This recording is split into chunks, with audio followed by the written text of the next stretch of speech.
Hello everyone. इस video में हम डिस्कस करने वाले हैं सीटेट पेपर 2 का डिस्कशन 2014 का। इससे पहले हम फरवरी में जो सीटेट हुए थे उनका पेपर 1 और पेपर 2 का सोल्यूशन कर चुके हैं। ठीक है, ये सितंबर वाला है। जो सीटेट है साल में 2 बार होता है, तो इसलिए ये फोर्थ वीडियो है 2014 की। इसके बाद हम 2015 का स्टार्ट करेंगे। हम 2011 से लेकर 2023 तक के सभी सीटेट एग्जाम जितने भी हुए हैं सबका सोल्यूशन करने वाले हैं one by one with full explanation. ठीक है, तो स्टार्ट करते हैं। फर्स्ट क्वेश्चन है, developmental perspective of teaching demands teacher to. देखो, कुछ क्वेश्चंस ऐसे होते हैं जिनका ऑप्शंस देख के ही इलाज समझ आता है, और बहुत ज़्यादा जो बेस्ट पॉजिटिव आंसर होता है वो हमें चूज करना होता है। तो फर्स्ट ऑप्शन है बी स्ट्रिक्ट। देखो, स्ट्रिक्ट डिसिप्लिन नहीं रखना बच्चों के साथ, तो ये तो ऑप्शन एलिमिनेट हो जाएगा। Adapt instructional strategies based on the knowledge of development factors. हाँ ठीक है, ये बात कि विकासात्मक कारकों के ज्ञान के अनुसार अनुदेशन युक्तियों का अनुकूल करें। Treat children in different developmental stages in an equitable manner. देखो, इक्विटेबल मैनर में बिहेव हमें नहीं करना चिल्ड्रन के साथ, क्योंकि व्यक्तिगत भिन्नताओं वाले बच्चे प्रेजेंट होते हैं क्लास में, तो उनकी नीड के हिसाब से हमें उन्हें ट्रीट करना है। Provide learning that results in the development of only the cognitive domain. अब जहाँ भी जिस ऑप्शन में ओनली दिख जाए वो हमेशा ही नेगेटिव आंसर देगा, तो ओनली वाला ही ऑप्शन नहीं होगा। तो यहाँ से सेकंड ऑप्शन ही सही है। ठीक है, शिक्षण का विकासात्मक परिक्षेप्य शिक्षकों से यही मांग करता है कि जो विकासात्मक कारकों के ज्ञान के अनुसार अनुदेशन युक्तियों का अनुकूलन करें। तो सेकंड ऑप्शन राइट हो जाएगा। नेक्स्ट क्वेश्चन है, learners can not learn unless. शिक्षार्थी तब तक नहीं सीख सकते जब तक उन्हें शिक्षा के सामाजिक उद्देश्यों की आवश्यकताओं के अनुरूप न पढ़ाया जाए। ऐसी कोई बात नहीं है। और ऑप्शन देख लेते हैं, उन्हें यह पता न हो कि जो तथ्य उन्हें पढ़ाया गया है निकट भविष्य में उनका परीक्षण किया जाएगा। ये तो कोई बात नहीं बनी, तो सेकंड ऑप्शन तो एलिमिनेट है। वे सीखने के लिए तैयार ना हो। यस, ये बिल्कुल सही है। They are prepared to learn. ठीक है, जैसे कि थॉर्नडाइक का जो लॉ ऑफ रेडीनेस था, उस पे ये बेस है कि जब तक रेडी ही नहीं है सीखने के लिए तो हम उसे कुछ नहीं सिखा सकते। ठीक है, तो प्रिपेयर होना ज़रूरी है, उसे लर्न जो करना है उसके लिए मेंटली प्रिपेयर होना चाहिए कि ये सीखना चाहता है, तभी वो सीख सकता है। तो थर्ड ऑप्शन सही हो जाएगा सेकंड क्वेश्चन का। Theory of social learning emphasises on which of the following factors. सामाजिक अधिगम का सिद्धांत निम्नलिखित में से किस घटक पर बल देता है। सामाजिक अधिगम का सिद्धांत किसने दिया है, पहले तो ये बताइए।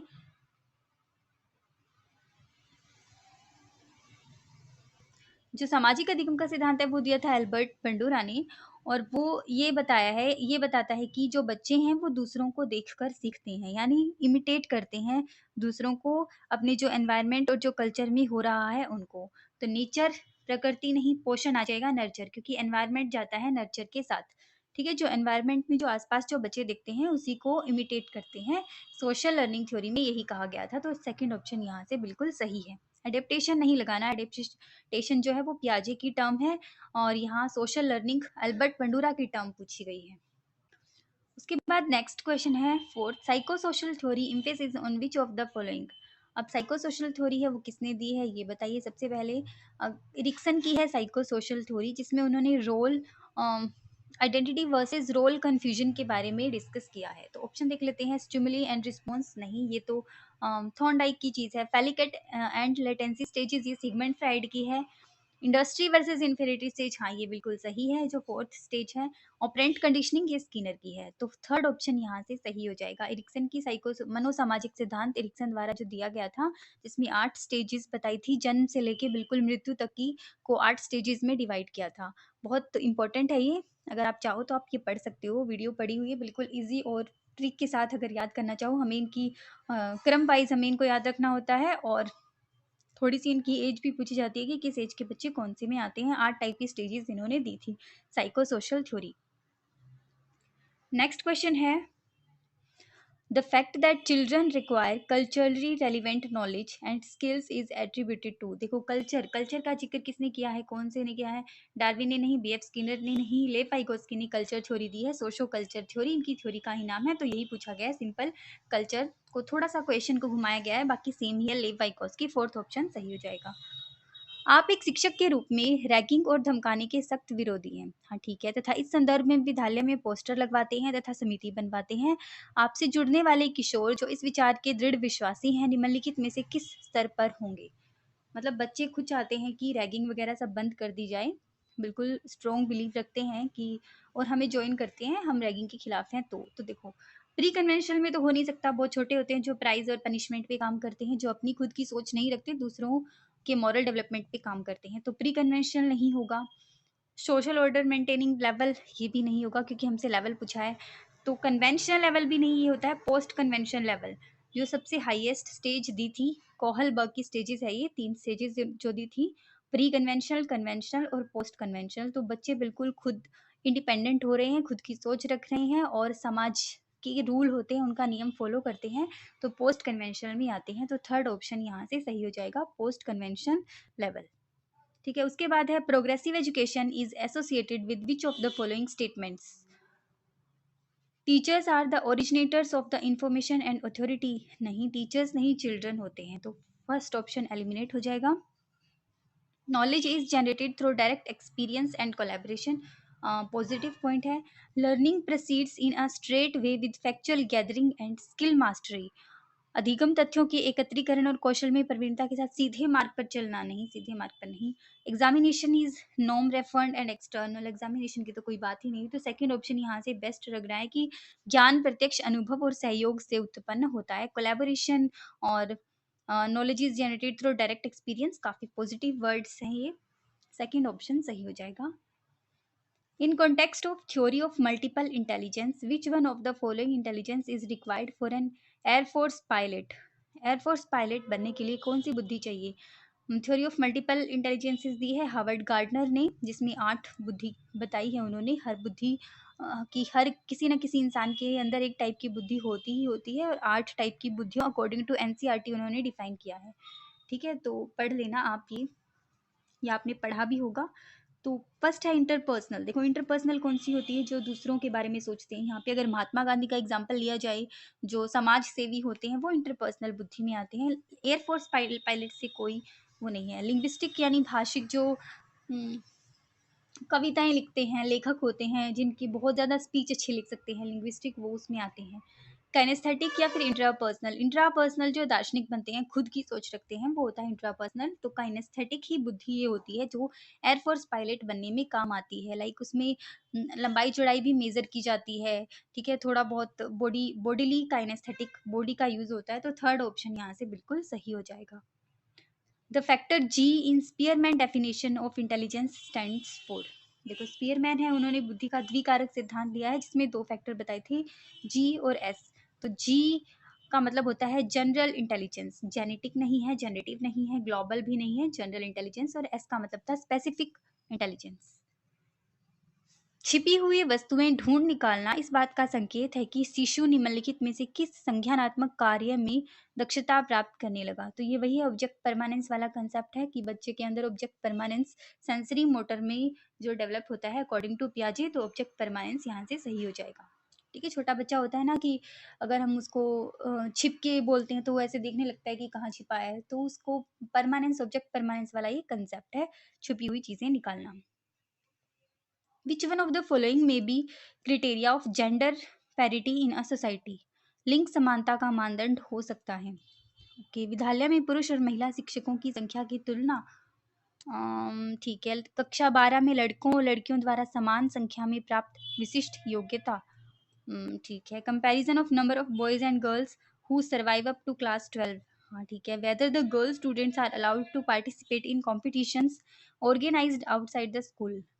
ठीक है, देखो वैसे देखने से ना ये चारों ही ऑप्शन ठीक ठाक लग रहे हैं, लेकिन जो यहाँ से बेस्ट है कि जो लिंग समानता को दिखाता है वो होता है कि जो लड़कियां होती है वो बहुत जल्दी स्कूल छोड़ देती हैं, तो उसने स्कूल ना छोड़ा हो, 12th तक वो सरवाइव कर पाए, ये जो चीज़ है वो लिंग समानता को का मानदंड होता है इन सब ऑप्शंस में से। तो थर्ड ऑप्शन यहाँ से सही हो जाएगा, comparison of number of boys and girls who survive up to class 12, कि वो इक्वल रेशो में इक्वल है या नहीं है, मतलब बॉयज ज़्यादा है या फिर गर्ल्स कम है, ऐसा कंपैरिजन हम उनके साथ कर सकते हैं। तो हम पता लगा सकते हैं कि अगर हो सकता है किसी क्लास में लड़कियां ज़्यादा हो तो इसका मतलब काफ़ी अच्छी मेंटालिटी है जेंडर को लेके। तो थर्ड ऑप्शन यहाँ से सही हो जाएगा। The knowledge of individual differences helps teachers in, व्यक्तिगत अंतरों का ज्ञान शिक्षकों की मदद किस में करता है। पिछड़े शिक्षार्थियों के साथ कठोर परिश्रम करने की निरर्थकता को समझने में, क्योंकि वे बाकी कक्षा के समान कभी नहीं हो सकते। ये तो बहुत ही नेगेटिव पॉइंट था।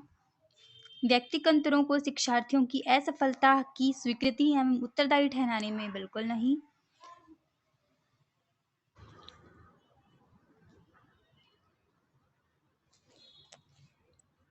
तो फर्स्ट ऑप्शन कट जाएगा। सेकंड है व्यक्तिगत को शिक्षार्थियों की असफलता की स्वीकृति एवं उत्तरदायी ठहराने में, बिल्कुल नहीं। सभी शिक्षार्थियों को समान रूप से लाभ पहुंचाने के लिए अपनी प्रस्तुति शैली को एक रूप बनाने में, making their presentation style uniform to benefit all students equally. ठीक है। Assessing the individual needs of all student and teaching them accordingly. हाँ, जो फोर्थ ऑप्शन है वो काफ़ी सही, बेटर लग रहा है कि हर इंडिविजुअल को उनकी नीड के अनुसार हमें असेस करना है और अपनी जो टीचिंग है उनके अनुरूप बनानी है टीचिंग स्ट्रेटजीज। तो फोर्थ ऑप्शन सही हो जाएगा। असेसमेंट फॉर लर्निंग, देखो असेसमेंट फॉर लर्निंग बहुत अच्छा पॉजिटिव है ये। इसको बोलते हैं फॉर्मेटिव असेसमेंट, जो ड्यूरिंग किया जाता है पढ़ाई टीचिंग लर्निंग प्रोसेस के दौरान जो असेसमेंट किया जाता है उसे बोलते हैं असेसमेंट फॉर लर्निंग। जैसे कि कोई टीचर कोई लेसन हम पढ़ा रहे हैं तो उस लेसन के पढ़ाने के दौरान ही हम क्वेश्चंस करते हैं, वो होता है असेसमेंट फॉर लर्निंग। काफ़ी ज़्यादा पॉजिटिव है ये। तो ये किस लिए काम आता है? Fosters motivation is done for the purpose of segregation and ranking. देखो segregation and ranking negative word है, कट जाएगा। Emphasizes the overall importance of grades, grades के लिए नहीं, बिल्कुल नहीं। Is an exclusive and upper C assessment activity, विशिष्ट होता है और अपने आप में ही की गई, नहीं, बिल्कुल नहीं। तो फोस्टर मोटिवेशन यहाँ से फर्स्ट ऑप्शन ही सही हो जाएगा, जो मोटिवेशन को बढ़ावा देता है। उस क्वेश्चन क्विज के मतलब लेसन के दौरान हम जो क्विज कर रहे हैं उसमें क्वेश्चन आंसर कर रहे हैं तो बच्चे काफ़ी ज़्यादा इंटरेस्ट लेंगे, क्योंकि अभी अभी उन्होंने पढ़ा है। इससे उनको मोटिवेशन मिलेगी कि इसका आंसर मैं भी दूं और अच्छे से लेसन को पढूं, क्योंकि क्वेश्चंस बीच में पूछे जाएंगे। तो फोस्टर्स मोटिवेशन यहाँ से सही आंसर हो जाएगा। नेक्स्ट है school based assessment. School based assessment काफ़ी ज़्यादा इंपॉर्टेंट है इस टॉपिक की, यहाँ से काफ़ी क्वेश्चन आते हैं सीटेट में। तो स्कूल बेस्ड असेसमेंट क्या होता है? जो मतलब जिसमें बच्चों का जो असेसमेंट है ना वो स्कूल ही करता है, बाहर वाले लोग नहीं करते। स्कूल का ही जो टीचर्स होते हैं उनके पास ही राइट होता है, मतलब वो अपनी टीचिंग लर्निंग के दौरान ही ऐसा कुछ गोल सेट कर सकते हैं, क्योंकि उनको पता होता है कि उनके जो लर्नर हैं उनको कैसे सिखाया गया है या वो कैसे किस मेथड से ज़्यादा सीखते हैं। तो ये होता है school based assessment. Focus on exam technique rather than outcomes, बिल्कुल नहीं। पॉजिटिव चीज़ें हमें ढूंढनी है इसके बारे में। Offer less control to the students over but will be assessed, क्या आकलित किया जाएगा इस पर शिक्षार्थियों को कम नियंत्रण प्रदान करता है, ऐसा कुछ नहीं है। Improve learning by providing a constructive feedback, हाँ देखो अगर असेसमेंट हो रहा है तो फीडबैक देना जरूरी है, ये ऑप्शन ठीक है। Encourage teaching to the test as they involve frequent testing, testing तो वैसे भी नहीं लेनी होती, नेगेटिव वर्ड होता है। तो थर्ड ऑप्शन ही यहाँ से बिल्कुल सही हो जाएगा 14th का। उसके बाद है कक्षा में शिक्षार्थियों से कहा गया कि वे अपने समाज के लिए क्या कर सकते हैं, इसे दर्शाने के लिए एक नोटबुक में अपने कार्य की विविध शिल्प कृतियों को संयोजित करें। यह किस प्रकार की गतिविधि है? तो यार ओबेस सी बात है कि वेरियस अगर नोटबुक में जो चीज़ें दर्शाई जाती है कि सोसाइटी में क्या हो रहा है, तो ये पोर्टफोलियो असेसमेंट होता है। ठीक है, पोर्टफोलियो असेसमेंट के दौरान ऐसी चीज़ें होती है कि अपने दर्शाया जाए उनको, नोटबुक में हम दर्शाते हैं तो पोर्टफोलियो कहते हैं उसको। तो फोर्थ ऑप्शन सही हो जाएगा, पोर्टफोलियो असेसमेंट। ठीक है, इसमें सिस्टमेटिक एंड ऑर्गेनाइज्ड कलेक्शन होता है एविडेंस का, जो मतलब monitor the group of student of knowledge करता है। तो portfolio assessment by placing students in the least restricted school environment in the school, शिक्षार्थियों को सबसे कम प्रतिबंधित विद्यालय वातावरण में रखने के माध्यम से विद्यालय लड़कियों और अलाभान्वित वर्गों के लिए शैक्षिक अवसरों को सम्मान करता है, ऐसा तो कुछ नहीं करता। By placing students in the list, जो कम रिस्ट्रिक्टेड एनवायरनमेंट है उसको उस स्कूल में बच्चों को डालने से क्या फ़र्क पड़ता है? क्या लड़कियों और अलाभान्वित वर्गों के लिए शैक्षिक अवसरों को समान करता है, वंचित वर्ग के बच्चों के जीवन को सामान्य करता है, जो इन बच्चों के समुदाय और अभिभावकों के साथ विद्यालय के संबंध को बढ़ा रहा है। विज्ञान मेला और प्रश्नोत्तरी जैसी गतिविधियों में अलाभान्वित वर्ग के बच्चों को अलाभान्वित वर्ग के बच्चों को भागीदार बनाता है, दूसरे बच्चों को संवेदनशील बनाता है कि वे अलाभान्वित बच्चों को दबाए नहीं और उन्हें नीचा ना दिखाए। तो मेरे हिसाब से तो फोर्थ ऑप्शन ही सही है कि दूसरे बच्चों को असंवेदनशील बनाता है कि वे अलाभान्वित बच्चों को दबाए नहीं और उन्हें नीचा ना दिखाए, है ना। तो फोर्थ ऑप्शन यहाँ से सही हो जाएगा बिल्कुल। कि जो रिस्ट्रिक्टेड एनवायरनमेंट होता है स्कूल का, वो काफ़ी ज़्यादा दबाव बनाता है बच्चों पर, और वो काफ़ी ज़्यादा डिफरेंसेस क्रिएट करने लग जाते हैं कि जो बच्चे हैं, कुछ बच्चे जो होते हैं हमेशा आगे बढ़ते रहते हैं और कुछ जो पिछड़ गए हैं वो पिछड़ते ही रहते हैं उन बच्चों को। तो उन बच्चों के लिए बिल्कुल भी सही नहीं होता रिस्ट्रिक्टेड एनवायरनमेंट। तो लिस्ट रिस्ट्रिक्टेड एनवायरनमेंट होना चाहिए ताकि सभी बच्चे एक समान हो सके। तो फोर्थ ऑप्शन यहाँ से सही हो जाएगा। Reducing the time allotted to complete an assignment to make it coincide with time of attention and increasing this time in a phased manner will be best suited to deal with which of the following disorder. देखो, एकाग्रता समय के साथ mail बैठाने के लिए एक दत्त कार्य को पूरा करने के लिए आवंटित समय को घटाना और चरणबद्ध तरीके से इस एकाग्रता समय को बढ़ाना।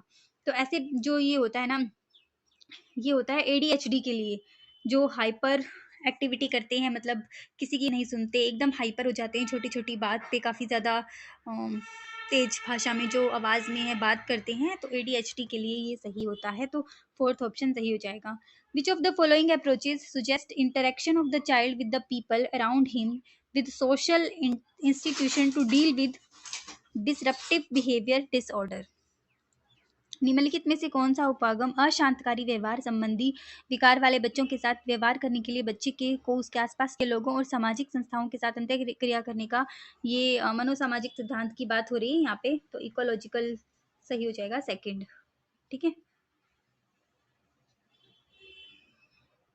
रेंजुली प्रतिभाशाली की अपनी डैश परिभाषा के लिए जाने जाते हैं। जो रेंजुली जो बच्चे होते हैं ना, वो 3 सर्कल के लिए जाने जाते हैं। जो बच्चे बहुत मोटिवेटेड रहते हैं इंट्रिंसिक तौर पे, आंतरिक तौर पे काफ़ी मोटिवेटेड रहते हैं। तो 3 सर्कल सही हो जाएगा यहाँ पे। 3 सर्कल गिफ्टेडनेस होती है ये। For gifted students it is safe to consider aptitude as a skill. There is no need to monitor progress. The teacher should adapt as the student changes.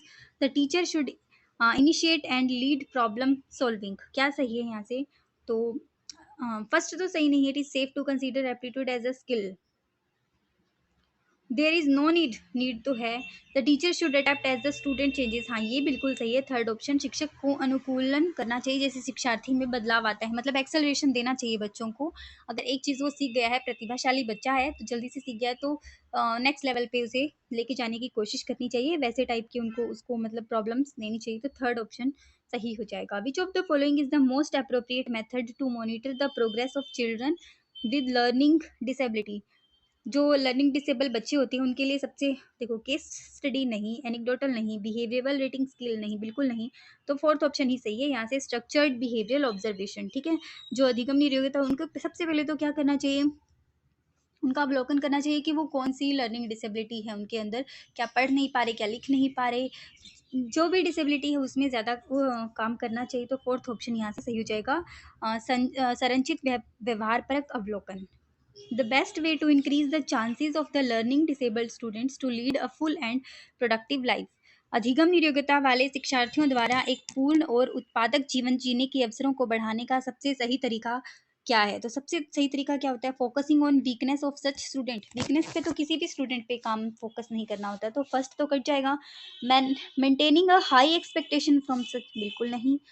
Teaching a variety of skills and strategies that can be applied across a range of context, हाँ ये ठीक है। Encouraging these children to define their own goals, बच्चों को अपने लक्ष्यों का निर्धारण करने के लिए प्रोत्साहित करना चाहिए।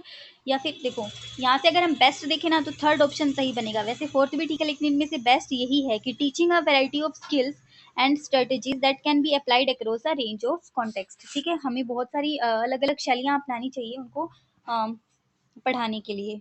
नेक्स्ट है, according to socio culture theory of Vygotsky, संस्कृति और भाषा विकास में महत्वपूर्ण भूमिका निभाते हैं, हाँ बिल्कुल सही, यही बोला था।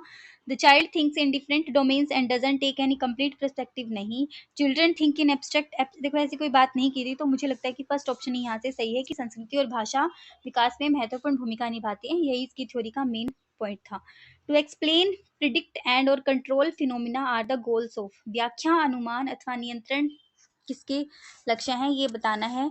तो ये कौन सा मेथड होता है? ये ट्रेडिशनल मेथड नहीं होता, इंडक्टिव भी नहीं होता, डिडक्टिव भी नहीं होता, ये साइंटिफिक मेथड होता है जिसमें व्याख्या, अनुमान अथवा नियंत्रण शामिल होते हैं। ठीक है, ध्यान रखना, ये पहले एक्सप्लेन, फिर प्रिडिक्ट और फिर कंट्रोल। कक्षा 7 का शिक्षार्थी गणित में त्रुटियां करता है, एक शिक्षक के रूप में आप क्या करेंगे? Provide the student the correct answer. सिर्फ यही इनफ नहीं है, तो ये ऑप्शन तो कट ही जाएगा। Allow the student to use calculator, अच्छा।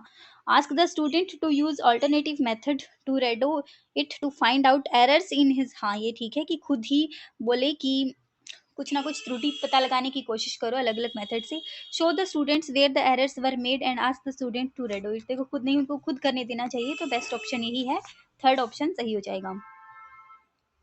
इमोशनल इंटेलिजेंस में be associated with which domain of theory of multiple intelligence. वही है ये हार्वर्ड गार्डनर की मल्टीपल इंटेलिजेंस। तो इमोशनल इंटेलिजेंस किससे जुड़ी होती है? देखो सेकंड ऑप्शन, प्राकृतिक बुद्धि से तो नहीं जुड़ी होगी, विजुअल स्पेशल से भी नहीं जुड़ी होगी, और एक्सटेंशियल इंटेलिजेंस ऐसी कोई बुद्धि नहीं थी। तो इंट्रापर्सनल और इंटरपर्सनल से ही जुड़ी होती है इमोशनल, जो खुद के बारे में सोचता है या दूसरों समाज के बारे में सोचता है, ये होता है इंटरपर्सनल और इंट्रापर्सनल।